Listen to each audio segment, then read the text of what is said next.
बिस्मिल्लाहिर्रहमानिर्रहीम। उम्मीद है आप सब लोग खैरियत से होंगे। आज हम हिप्नोसिस के ऊपर जो हमारा लेक्चर है वो लेक्चर नंबर 6 है। अच्छा, अगर मैं रीसेंट वीडियो को कनेक्ट करूं तो अगर आप किसी को हिप्नोटाइज करना चाहते हैं तो हिप्नोटाइज करने के कई तरीके हैं। एक हिप्नोटाइज करने का तरीका जो मैंने आपको बताया था जिसे हम कन्वर्सेशनल हिप्नोसिस कहते हैं, यानी कि बातों बातों में अगर आप किसी को हाइपर सजेस्ट करना चाहते हैं तो उसको हम कन्वर्सेशनल हिप्नोसिस करते हैं, जो ज़्यादातर सेल में इस्तेमाल होता है, जो ज़्यादातर टीचिंग में इस्तेमाल होता है, जो ज़्यादातर नेगोशिएशन के अंदर होता है। कोई बिजनेस डील आपने करनी है तो आप किसी को कन्विंस करने के लिए जो आप हिप्नोसिस का इस्तेमाल करते हैं वो कन्वर्सेशनल हिप्नोसिस होता है। जबकि जो दूसरी तरह का हिप्नोसिस है जिसे हम फिजियोलॉजिकल हिप्नोसिस भी कहते हैं या जिसे हम थेराप्यूटिक हिप्नोसिस भी कहते हैं, जो एक साइकोलॉजिकली क्लाइंट आपके पास डेलिबरेटली इसलिए आता है कि आप मुझे हिप्नोटाइज करें और मेरा ये प्रॉब्लम दूर करें। कोई स्ट्रेस हो सकती है, एंग्जाइटी हो सकती है, ठीक है, कोई फोबिया हो सकता है, ठीक है, कोई मेमोरी को फेड करना है जो तंग कर रही है, कोई ट्रामा हो सकता है।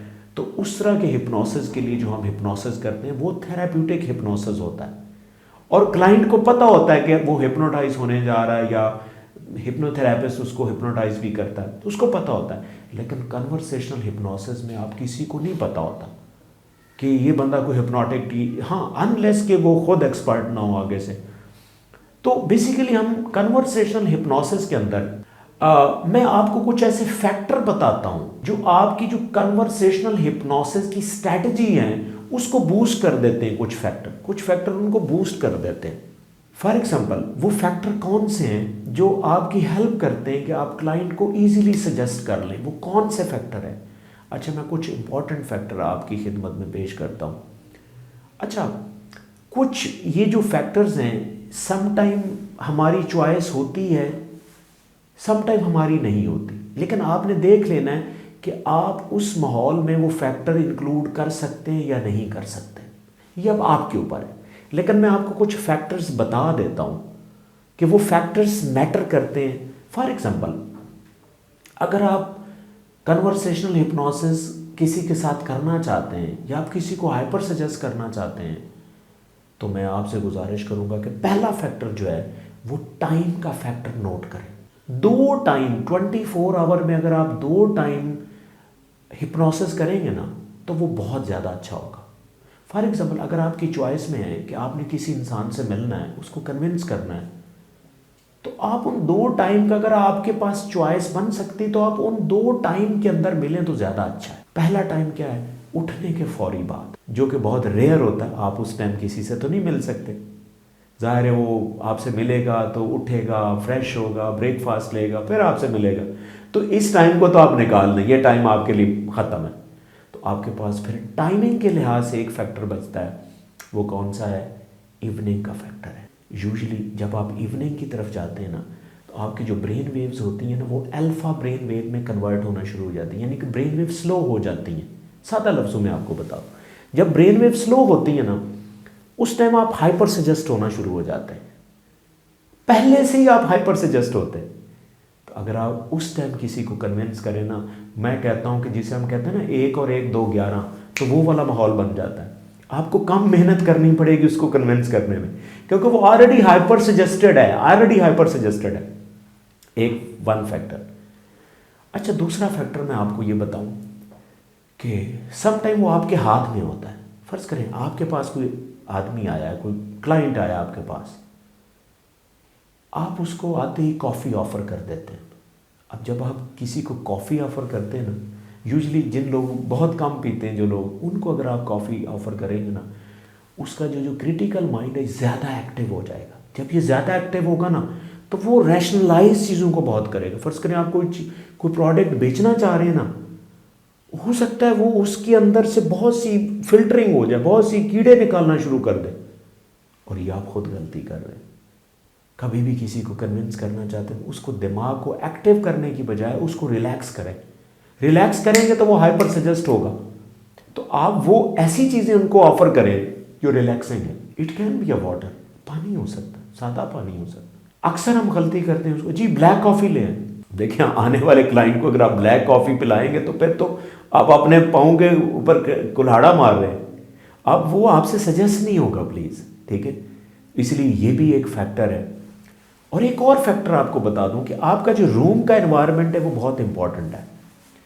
रूम का एनवायरनमेंट फॉर एग्जांपल का फर्स्ट करें, आपके रूम में बड़ी हैवी लाइट लगी हुई है, बहुत ब्राइट आपका रूम है, आपका क्लाइंट आता है वो जल्दी वो एक्टिव ज़्यादा हो जाएगा, लाइट उसको एक्टिव कर रही, या आपके रूम की दीवारों के कलर बड़े ब्राइट हैं तो वो एक्टिव फील करेगा। आपने क्या फील करवाना, आपने क्लाइंट को रिलैक्स फील करवाना, ठीक है। देखिए ऐसे क्लाइंट एंटर हो तो ऐसे धीमा सा माहौल हो और उसको अच्छा लगेगा, ठीक है। तो इसलिए आपने रूम का एनवायरनमेंट बहुत इंपॉर्टेंट मैटर करता है। डिम कलर आपकी दीवारों के जो है डिम कलर होने, लाइट ग्रे हो, लाइट ब्लू हो, ऑफ वाइट कलर हो, इस तरह के लाइट, और डिम लाइट हो। डिम लाइट में आप वैसे ही हिप्नोटाइज हो जाते हैं, आपका ब्रेन वेव स्लो हो जाती है। तो आपने ये स्ट्रैटेजी भी कहीं भी जहां पे आपको जाहिर है आप कर सकते हैं। अच्छा, इसके अलावा एक और फैक्टर है कि कोशिश करें कि फर्ज करें आपकी कोई ऑफिस की सेटिंग है ना, आप क्लाइंट से डील करते हैं, तो आपके ऑफिस में क्या होना चाहिए, ऐसी कुर्सी नहीं होनी चाहिए जो बिल्कुल हार्ड कुर्सी हो और जिसके ऊपर आपको ऐसे स्ट्रेट बैठना पड़े, ऐसी कुर्सी ना हो, स्ट्रेट वाली ना हो। आप चेयर रखें जिसमें आप बैठें और अगला बंदा ऐसे थोड़ा सा पीछे टिल्ट हो, ठीक है। इस पे पीछे लॉजिक क्या है, लॉजिक ये होता है कि जब आप थोड़ा सा पीछे हो कैसे बैठते हैं ना, ऐसे करके, तो आपके फ्रंटल लोब के अंदर ब्लड सर्कुलेशन यूजुअली ड्रॉप हो जाती है, ड्यू टू ग्रेविटी थोड़ा सा ब्लड कम होता है। जब ब्लड इम्बैलेंस होता है तो आपका ये ब्रेन एरिया थोड़ा देर काम ही नहीं करता। जब ये काम नहीं करता तो वो आप उसको हाइपरसेंसिस बना सकते हैं, वो लेस क्रिटिकल हो जाएगा। आप उसको सुकून से बैठाएं, यानी कि आपने ऐसे ही सीधा बैठा दिया, आपके पास एक फट्टा सा था, एक ऐसी चेयर थी, ठीक है, तो उससे वो एक्टिव ज़्यादा रहेगा, ठीक है। अब ये आपके ऊपर है कि आप इन्वायरमेंट कैसे क्रिएट करते हैं। ये जो मैंने आपको फैक्टर बताएं, ये can be the few factors, ठीक है। फिर अगर आप किसी को थ्रू कन्वर्सेशन हाइपर सजेस्ट बनाना चाहते हैं तो उसके साथ हमेशा चॉइसेस में बात करें। चॉइसेस में, ये एक मार्केटिंग स्ट्रेटजी भी होती है, चॉइसेस में कैसे बात करनी। फॉर एग्जांपल आपको दो चीज़, अच्छा आपने ये अगर ये नहीं लेनी तो ये आप ले लें, ये ले लें। आपके पास अगर आप चॉइसेस आपके पास कम है ना, तो आप हो सकता है कन्विंस भी कम कर पाएँ। आपके पास देखें जितनी भी चॉइस है, फ़र्ज़ करें मैं किसी भी हवाले से आप चॉइसेस क्रिएट करें, फ़र्ज़ करें पेमेंट के हवाले से मैं आपको बात बताऊं, फ़र्ज़ करें आपकी अगर शॉप है तो अगर आपके पास पेमेंट के लिए चॉइसेस हैं, फ़र्ज़ करें एक बंदा आता है उसको प्रोडक्ट पसंद आ जाता है आपका, या सर्विसेज आपकी पसंद आ जाती, वो कहते जी मैं क्रेडिट कार्ड से पे कर देता हूँ, आप कहते हैं नहीं हमारे पास सॉरी फैसिलिटी नहीं। हो सकता है वो चला जाए, हो सकता है उसके पास पेमेंट दूसरी फॉर्म में अवेलेबल ही ना हो, तो क्या करें। तो फर्ज करें हो सकता है एक दफ़ा चला गया तो दोबारा वापस ना है, वो कहीं और से अपॉर्चुनिटी उसको मिल जाएगी। तो हमेशा कोशिश करें कि आपकी क्लाइंट के साथ जो अप्रोच हो ना उसमें चॉइसेस हों। इसके पीछे जो साइंटिफिक रीज़न पता क्या होती है, जब भी कोई सबकॉन्शियस माइंड में इंसान होता है ना, तो सबकॉन्शियस माइंड की खूबी है कि सबकॉन्शियस माइंड प्रेफर चॉइसेस, उसको चॉइसेस अच्छी लगती हैं। इसीलिए आप अक्सर देखें ना, आप उस रेस्टोरेंट पे क्यों जाते हैं जहाँ पे वैरायटी होती है, मेन्यू में वैरायटी होती है, क्यों जाते हैं? क्योंकि आपने कभी ये नहीं देखा कि यार वो, आपको वजह भी नहीं पता होती कि मैं वहाँ पे क्यों जा रहा हूँ। सम टाइम आप ऐसे दिल करता वहाँ पे जाने, क्यों? Because they offer you the choices, ठीक है ना। रिसेंटली आप रेस्टोरेंट में जाए ना, रेस्टोरेंट में कहाँ क्या फर्ज करें पेमेंट कैसे हो रही है, क्रेडिट कार्ड से कर दें, कैश से कर दें, आप इवन बैंक ट्रांसफ़र कर दें, तो आपको वो लोग अच्छे लगेंगे, लाइक आप जाना पसंद करोगे कि like they are quite flexible people. तो इसीलिए यहाँ पे वो फ्लेक्सिबिलिटी का भी कॉन्सेप्ट आ जाता है कि आप देखें higher the flexibility higher the chances of success you have.